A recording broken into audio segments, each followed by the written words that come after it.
When a sister blossoms, even the flowers you give her blossom. But when she doesn't, the chocolate you give us will be filled with tears. Yes. And so serving them is very important. Holding the door, those of us who have cars, cooking for them, it is good. I cook. In that point of cooking. Yes. There are people. I know there's some men who never get into the kitchen because we like you mentioned, the African society has positioned us in a place that the wife is supposed to be in the kitchen doing the dishes and everything, to cook and even to wash. But I'm just wondering, who actually came up with those rules? They are not in the Bible. Yes. They are not restrictively told to a man that if you cook, you will die. It is sinful. Not really. You got to go. So leadership is in all aspects. I remember my father. In our culture, we love omena. My father would go to the kitchen and cook omena for my dad and my mom and our family. We'd really feel good. Pearl Radio, the home of fresh and classic hits. My name is Charles Owidi. I'm a church minister. I've been a pastor since 2002. What? 2002? Actually, traveled to Rwanda in 2001. And I'm a life coach. Wow. But principally Bible-based. And so that's what I do. Yes. Meeting people, weddings. I do premarital classes, but mainly Bible-based. Yes. Amazing. And we're so glad to have you. And I hope you're going to have an amazing time. Even as we start from the conversation that we're just about to have, the role of a man in a relationship, it is very important because we are living in a very confusing time for men in our society, and the secular world paints men in all kinds of particular colors, that men are supposed to do this. Maybe men are toxic if they don't do this and do this. So what is even they start from that particular point? I think the role of men in a society, the role of men in a relationship, the men play a very important role. Yes. And if you find from the little meetings that I've had, men who take care of their responsibility, they have secure families, they have wonderful children growing up, they have wonderful, beautiful women, wives who just blossom. Yes. So the role of a man in a society can never be taken for granted. Yes. But indeed, as we continue with this, it's therefore then important to understand what is the traditional role of a man versus biblical role of a man. Yes. Because God created man. Yes. And one of the things, or what I always tell people, if you go back, you look at someone with a car and does not know the power within that car. It is a waste, like a sports car. In the same way, a man who doesn't understand the Creator's manual on how men need to live, I believe with all my heart they're living a wasted life. And so God created men. And one of the things they say that man is the leader of a home, the leader of a society, the leader of a wife. But in that context, what does it mean to lead? I think that's very important to understand, because you cannot lead, you cannot play that role effectively without understanding what you were created for. And so as a husband, I'm a father of 2 boys, a husband of but one wife. I'm from the Luo land and my wife is from Embu. Yes. And so that's who I am. And I believe with all my heart that indeed truly men, if we stand up, men, if we follow the manual that God created or wrote for us, the world would be a better place today. Yes. But the other thing again, unfortunately, men that we have today, I've heard you talk about earlier about reset. I think indeed it is important for us, a male community, to understand and click that reset button. It is never too late. Yes. Never too late. And clicking the reset button, you click it when you know where you're going to. And so that's what I want to talk about today, briefly. So even as we start from that point, because you mentioned about a man being a husband, but also there's this man who is not yet a husband, who is probably in a relationship. And so there is a lot of pressure right now, even from the society. So what is the role of this man who is, let's start from this man who is in a relationship, who is not yet married? fortunately or unfortunately, our parents, our daddies were too busy. They never passed on this responsibility. They never taught us on how to live appropriately. And so we find young men who are so confused that when we talk about the term love in their heart, in their love, it means having sexual relationship. Yes. When we talk about male leading and providing that particular leadership, for many a time the single people think it is being the macho man. And so in our community, when you talk about the singlehood, men who would be able to transform the world tomorrow, indeed, truly, we have to go back and look at the inner being, at the inner self, the inner sanctity, and understand that it's something beautiful that needs to be reset. And once that is reset in the principles of the Lord, you get indeed truly to have a leadership that God expects of you, to our younger sister, because women were naturally made to be beautiful. Yes. They were meant to decorate the universe. But in the decoration of the universe that God gave to them, they need a man to lead them. And in the leadership of the man, simply, number one, man becomes the head, but the headship of male community has been misunderstood traditionally. One, what does it mean to be a head? That's a question probably I need to ask you. Yes. What do you understand by being a head? What does it mean in your understanding? Being a head is just taking the leadership role of saying that, I'm the one who determines, this is how this thing is going to go. And I think maybe from that point is actually even when it comes to making decision, even in a relationship, then the man has the final say. What do you think? Yeah. There's a beautiful conversation. This is where we have to go back. God gave men a responsibility to be able to lead. And this includes financial aspect. It includes the aspect of, financial. It includes service. It includes making a decision. So of all kind. But the mistake that men have done and what has been passed on to us is such that we think leading is dictating. And that's not so. We think that leading is what our parents taught us. We saw our parents beating and bullying our parents, our mothers, and that was a miserable state. Yes. And so kind of traditionally we've been given a perspective that is very wrong. And that's why for me today, my key and the main aim is to go back to the biblical principle and what the book of Ephesians chapter 5 verses 23 says. Yes. For the husband is the head of the house, but in that headship, verses 25 says, husbands, love your wife. So the question is, what does it mean to love? Then, he comes over and say not only to love, but he gives you a sample on how to love your wives. In that sense, he says, just as Christ loved the church. So already you've been told to love her, to lead her, to shepherd her, but a role model has already been given on how to make that happen. Then he continues, then husbands ought to love their wife just as they love themselves or their own body. And the sanctity of a relationship, whether you are single or married, these are called God has given to male community. That in that particular love, what do? You have to understand, what does it mean to love myself? The question is, can you give what you don't have? You can't give. Neither can you make a change in a situation that you don't understand. Yes. So the number one thing that male community must accept and understand, what are some of the undoing traditions that we've picked up over the years that are contradicting the Bible? Because if God is not first, anything else we do is second-hand. It's second-hand.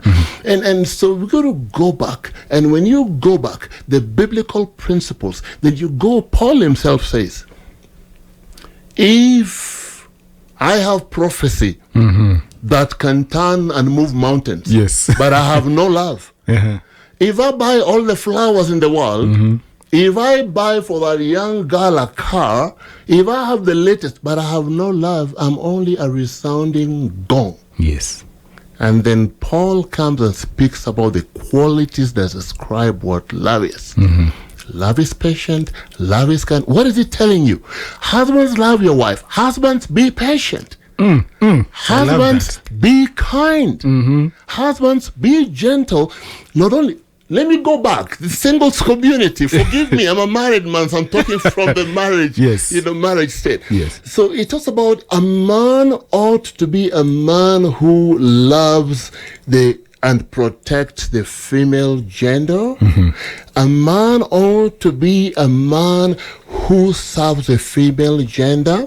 But for that to happen, we must undo the traditions that we have been taught over the years. Yes. Am I allowed to share some story? Yes. This couple, I met a couple, and this couple were dating.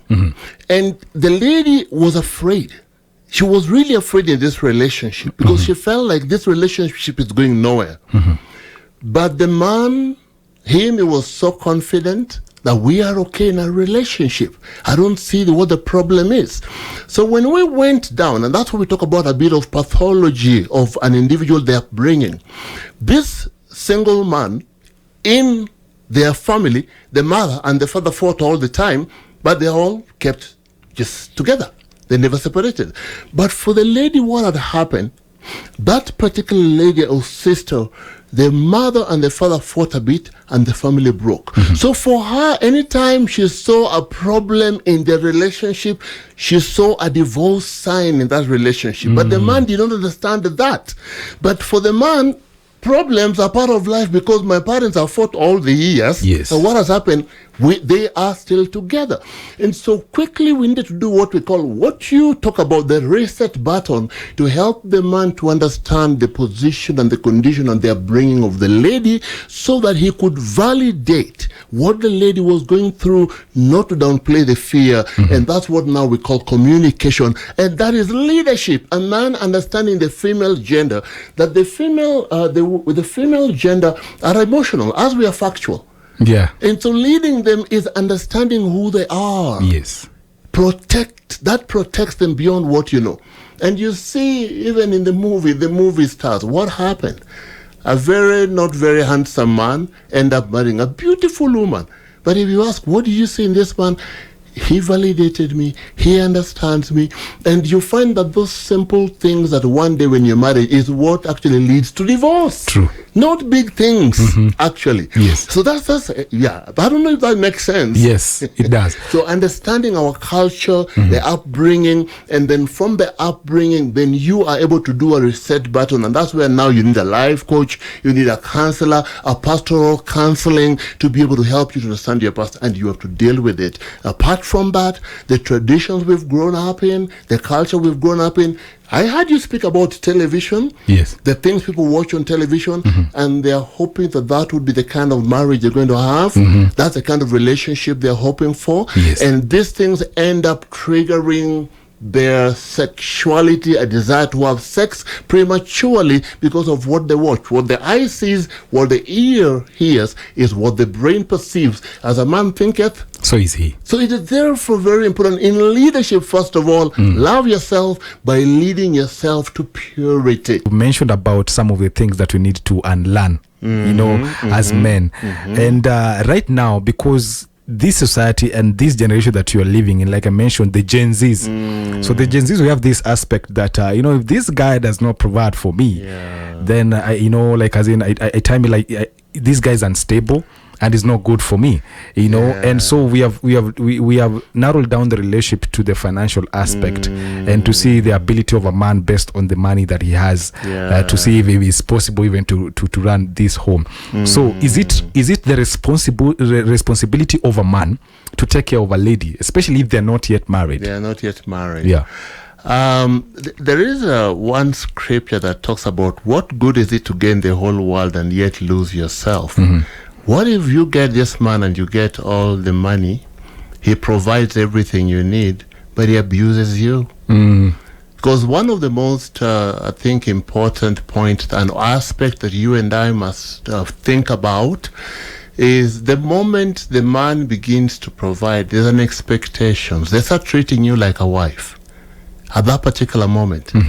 And apart from that, when they provide, what happened? Most likely, you start having ties that are not very healthy in the beginning, and you end up not having a healthy relationship because it is influenced by something. Yes. So it doesn't give you a freedom to get to understand each other better. My take on that, rather, I know that our sisters many a times are looking at a man who's stable, who's able to provide for me as a source of security. Yes. If your security cannot be in Jesus, cannot be in God, Wow, amazing. really, whatever they provide will not fulfill you. Yes. And that's something I always tell people. And then you go back and you realize that you have men who, the macho man, who many women look up to, and these men you find in the level of stability finance, but they're really arrogant. Yes.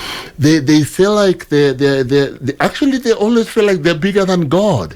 And many times some of our sisters who are so innocent, they're in churches, and they tend to invite these men, and they fall for this trap of financial blessing that is out there, and they tend to forget the simple brother who's in church, who simply fears God, who's still looking up to God to one day provide for them, Yes. to have a relationship together. So would you rather have the whole mountain come at you, all the wealth come at you without God, or have this simple innocent brother Yes. who will one day lead you to heaven, and have the little that you have, little vegetables on top of the table as you build your palace, you build your territory together with time? Which one? And that's what that verse says. What good is it to gain the whole world and yet forfeit your soul? Because I've seen daughters of God. God created us, and we are amazing. Yes. Men are masculine, and that's what just God gave you as a protector. And women are the beauty who beautify the world. But how painful is it to see a beautiful sister cry on the street because a man has touched her? You got into a relationship with a man because he had all he had, but he abuses you. It's not worth it. It's not worth it. If they can treat you like that when you're still single, when you get married, it will be worse. Yeah. They say once a liar, once a cheat, will always be a cheat, Yes. even when they get married. So that's why the male I do say that the male community, we need to rally together and take care of each other. Yes. Because at times we hold back too much when we see a fellow brother down and doing things that are not appropriate, instead of turning and looking at that brother and being a brother's keeper and telling him, bro, what you're doing is not right. This is not of God. And taking it. Because at times, the perspective is what we do is what we believe in. And so that man possibly could be coming from a point of where he believes that that is the best way to handle a sister. Yes. And so getting in there to be able to help that man is important. Now, the role of a man, there are a few things I want to give some few tips. Finances. There are times men get scared because of a sister who has more money than they have. Yes, it's true. That's not right. A sister who fears God, who comes, it is your role to be able to bring the communication, build this relationship so that you find a way of working through your finances together. And that's leadership. So when you become insecure, that's not image of God. Because it all belongs to God, what that sister has. It never belongs to her. But when God puts you in a life to be able to shepherd the family with what she has and what you have, because it belongs to God. Yeah. And so that's one. Two, serving the female gender. In our community, especially in African community, we have been told that women are the ones, our sisters are the ones who serve, men don't serve. That is hula baloo. That is not right. Jesus says the greatest of them all will be a servant. True. And so serving, because sisters feel good. Serving is part of making their beauty. When a sister blossoms, even the flowers you give her blossom. But when she doesn't, the chocolate you give us will be filled with tears. Yes. And so serving them is very important. You know, holding the door, those of us who have cars, cooking for them, it is good. I cook. In that point of cooking, Yes. there are people. I know there's some men who never get in the kitchen because but like you mentioned, the African society has positioned us in a place that you know the wife is supposed to be in the kitchen doing the dishes and everything, to cook and even to wash. But I'm just wondering, who actually came up with those rules? They are not in the Bible. Yes. They are not restrictively told to a man that if you cook, you will die. It is sinful. Not really. You got to go. So leadership is in all aspects. I remember my father. In our culture, we love omena. My father would go to a kitchen and cook omena for my dad and my mom and our family. We'd really feel good when your children indeed see you do that. And so today I cook for my wife. I have special meals that when I cook, oh my. Yes. My mother one day and my grandmother one day came and asked, you, what's wrong with you? After they ate the food, they say this house is a house filled with Jesus Christ and the Spirit of God. Wow. Because what we've seen you do, it doesn't happen in the world. So they find the culture, they find the tradition, is serving the sister community in all ways. Yes. But this is where you have to agree, because there are some sisters who come and say, I prefer to be the one to do it. Yes. So communication in that is very important. And then the other thing again, honesty. Being honest and being open. That's a leadership role. That when I indeed truly am in a relationship with this particular sister, and sisters many times that is what they cry for. I want to know how you feel, what you're going through. But male gender, we tend to feel like we are tough. Out of the overflow of the heart, the mouth speaks. Speak it out. It is in the heart. That's how you feel. And speaking out simply means you're vulnerable. You're bringing it to her. And sisters pray more, they will pray for you. Yes. Bring it out. Because when you bring it out, she understands where you're coming from. Yes. She understands why you're behaving the way you're behaving. She'll treat you differently. But you don't bring it out, she will not know how to handle you. So communication, being honest, being open is another source or another leadership that is very vital for a man to understand and to play by. The other thing, forgiveness. Situations will happen. Mistakes will happen. Will you be the leader in forgiving the sister?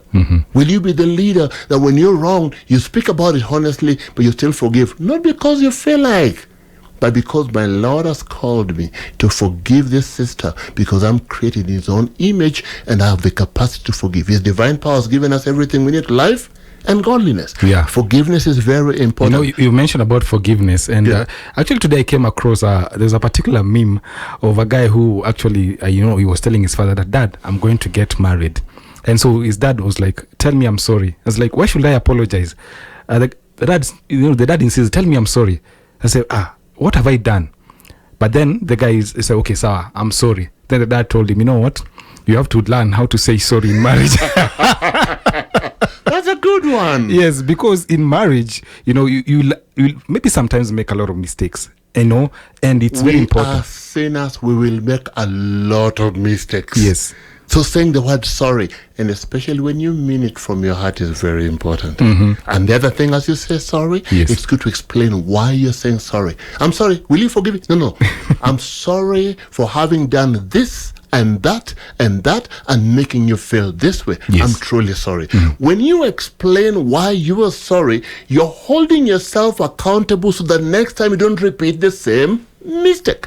So can you imagine you saying sorry and repeating the same thing today, tomorrow you'll find yourself feeling guilty, and that will help you to repent. Yes. The other role that a man has to play, it is very important as men, as male community, to know the values within which to build relationship. Because many do not have the value. So what happened? They just have hazard. They're just picking things on television, street. They look at other male gender, the way the male gender act, and they want to act like that. Yeah. But it is important. So the core value principle is what now will help you to make decisions that are valid. And this core values is where now we got to go back to look at what does the Bible say about this value? What does it mean to... I heard you talk about purity earlier. A very significant part of a man. Because men think that if sexually, I look at a woman, and when I look at a woman, she dressed bad, so I blame the woman for the way I responded sexually. It's not right. Yeah. Take responsibility for your life. God has given the spirit of self-control. So in self-control, when I look at the woman, yes, I look at her. Will I be aroused? Yes, I will be. But I have self-control. So what do I do after that? What I do after that is what brings God glory. Because naturally, I'm a man. I'll be aroused. What do you expect? But now, should I now go drink poison because I don't do that? Because Joseph was faced with the same situation with Potiphar's wife. And he decided to flee.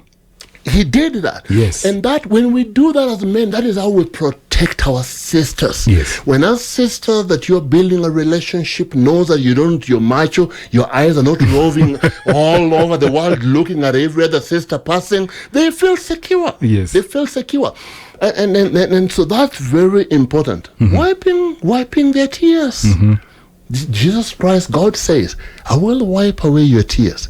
So if my love for a woman is in God's own image, when she cries, why are you crying? What's the problem with it? Not really. You reach out to them, give them a hug, wipe away their tears, because at times something you've done has made them feel the way they feel. For you, it might be right, but for them, they are affected. Feeling and reaching out to their emotions builds them up. Reaching out to their emotion, wiping those tears, it will glorify God. That's what I would say, because you've taken care of God's daughter. Allow me just to ask you a question even on that point. Okay. Because it's very important. We mentioned about wiping the tears, and sometimes you can find ladies who come into a relationship or come into marriage, but they have some past traumas. Maybe something happened and maybe they have never healed, or probably there's something they're still struggling with, maybe when the triggers happen. So how do you handle? Because even you as a man, probably you're not even especially because not everyone is a mental life coach. So he's faced with this issue that the wife is always crying. The wife is facing some emotional baggage. So how do I face this? How do I handle this situation even in my family? When it comes to mental health and when it comes to emotions, it is important to go back to the past. And that's why I tell people, please do not try to solve that problem. Look for a mentor. Look for a life coach. Yes. Look for a counselor, because possibly there's something the father did to the mother, and whenever you do something of the same nature, she remembers the pain. And this is a woman who loves you so much, wants to be in a relationship with it, gets scared because of something that you do. So it's always good. Number one, do not judge them. Don't judge. When someone is emotional, number one, normally they will accuse you for what they did. Two are better than one. When one is down, the other one lifts the other one up, right?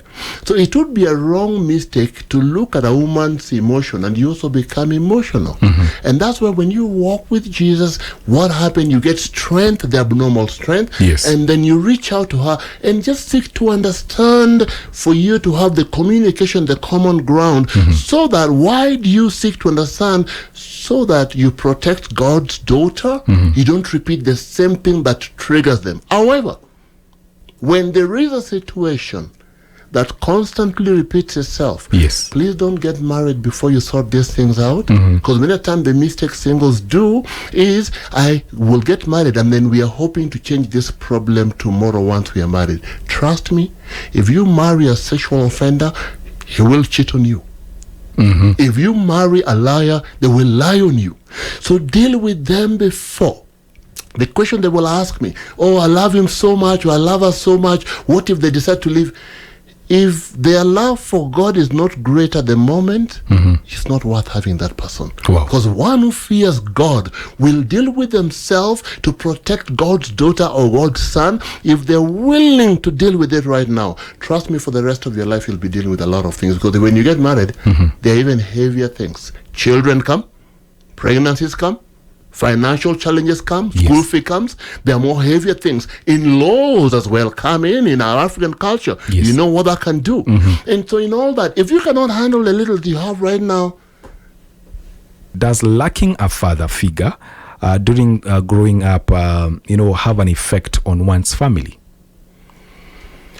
Oh, yes. Good.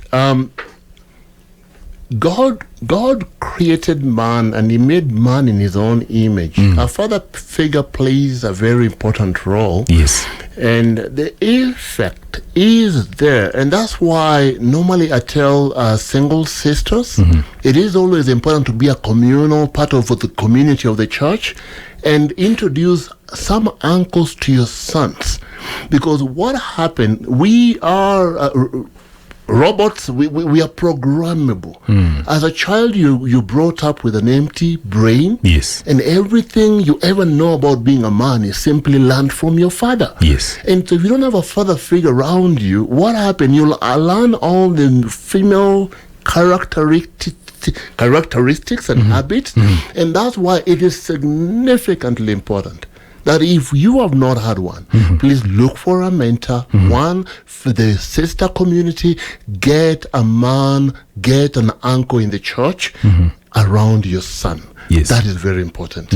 Yes. Amazing. But God fills in the gap always amazingly enough. Yes. At times, just God fills in the gap in amazing ways. Yes. If, in case you missed that, let him fill that gap. Yes. And also there's a question here. I think this is out of pressure because I'm saying a man who abstain is perceived to be abnormal. Yeah. And I think I don't know. I think it's a question. I think it's asking, is it, I think that's actually how she wrote this particular question. No, that's okay. That's okay. What happened? Abstinence. If I know that I'm created in the likeness of God, yes, and I know that I'm supposed to protect and cherish and respect my body, why should I make use of it before that time comes? Yes. Because the Lord who created marriage, he knew in his wisdom so well that the marriage is the only time when a sexual relationship is supposed to be consummated. Anything apart from that simply destroys. And that's why you find early pregnancies. Yes. How do they handle those? That's why we find street children. So abstinence actually for a man is strength, honor, and dignity. Yes. Yes. And I think I'm going to sample the last one here.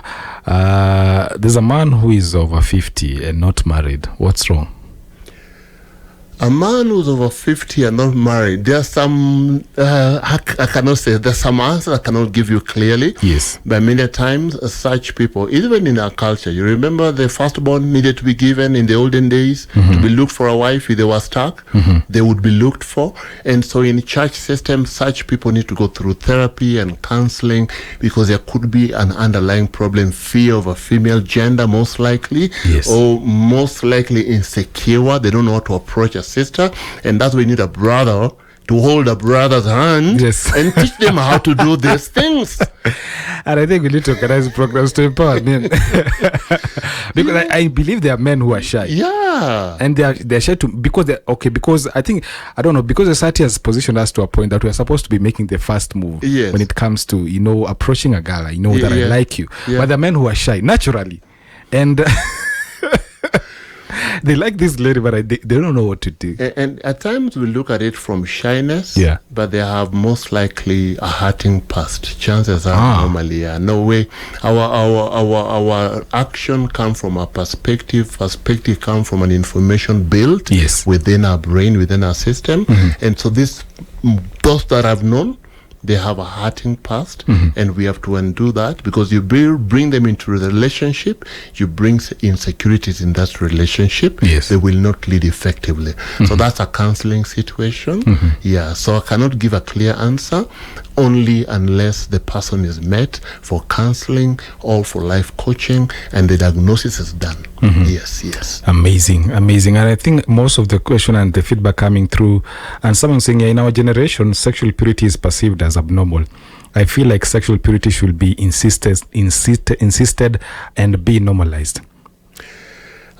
She used the term, or he used the term, in our community. But we have the Creator who has a manual and godly principles in our churches. It is not abnormal. Yes. And that's why we say men need to rally together, hold each other accountable, and call men to abstinence until marriage.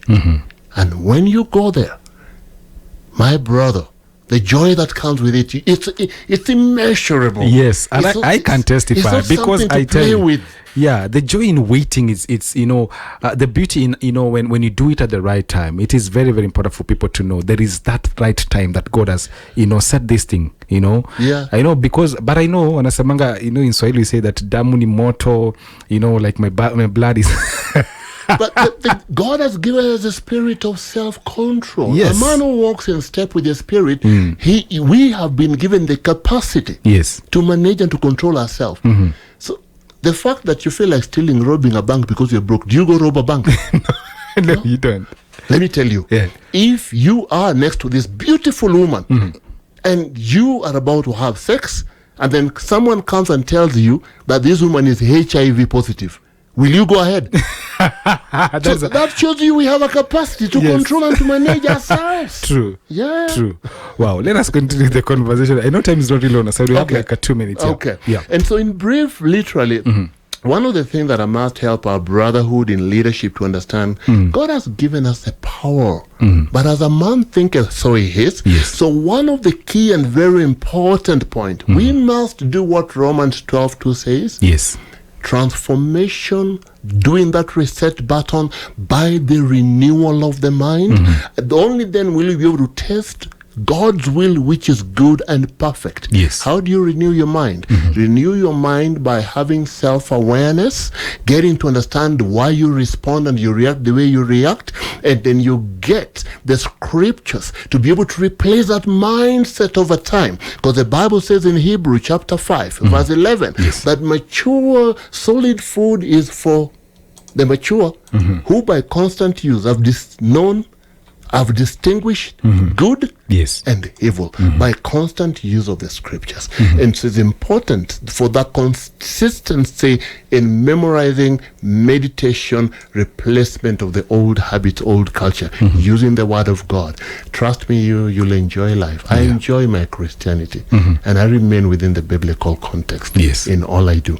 That's why I chose biblical life coaching, or rather I say neuro-linguistic programming based on the Bible. As a character trait you cannot tolerate in someone, is there a character trait that you cannot tolerate in someone? I think this is a man who is asking this question. That's good. A character trait that you cannot tolerate in someone. The question is there a character trait that Jesus Christ cannot tolerate because the Bible talks about grace. Yes. But when it comes to relationship, that's why you got to go back and look at the character trait that the person have.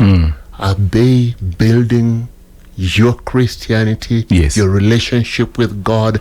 If it's a character trait that is sinful, that's a different ballgame altogether. Yes. But if it is something that is an inbuilt over time that Christ, that's where counseling comes in, my brother. Yes. Yeah. Amazing. In brief. That's where biblical counseling comes in. Yeah. But Christ forgave us when we were still sinners. Is there anything, a character trait that will stop him from forgiving us? That's where grace comes in. Amazing. Those guys want to get in touch with you. Maybe they want your services because you are a mental life coach, and they want to get in touch with you. Are you on social media? And also, maybe you can share your contacts. My if you go to coachowidi.org, coachowidi.org, you will get everything about me there. But my telephone number is 0724 994066. Specifically, I do Bible life coaching, Bible counseling, or based on biblical principles, because I believe with all my heart that the Bible is the foundation of any relationship. The Bible is the foundation of life, foundation of eternity. These other are temporary. Yeah. Thank you very much. So thank you so much. 96.9 FM, Pearl Radio.